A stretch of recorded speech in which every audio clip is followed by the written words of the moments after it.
Boy, this Texas really is a big state. Can you believe we're still wandering around these roads? I thought we left this place in the last video.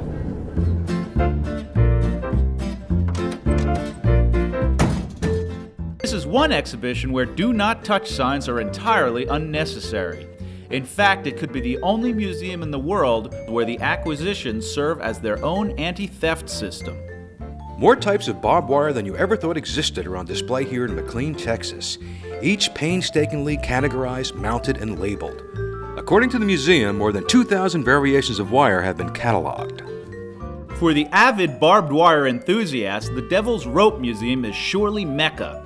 Single strand, 2-line, ribbon, it's all here. Merrill 4-point twirl, Barker hanging spur rowel, Scott double clip butterfly, Kelly Thorne in common.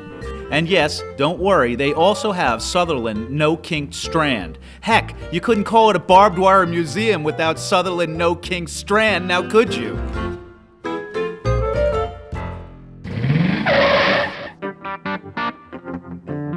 There's no denying most of Texas is flat, so when something like a gigantic pair of legs breaks the clean edge of the horizon, people take notice.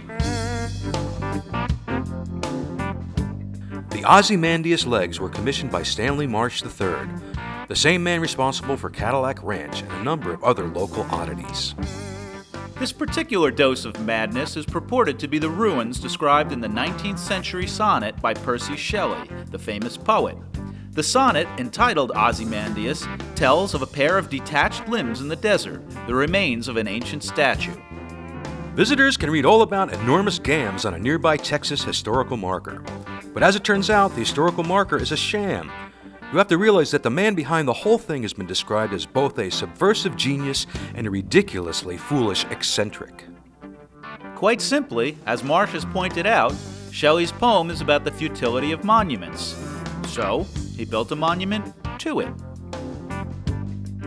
Well, I guess it's time for us to mosey on along, partner. Get along, little doggies. Yippee-ki-yay-yay. Woohoo!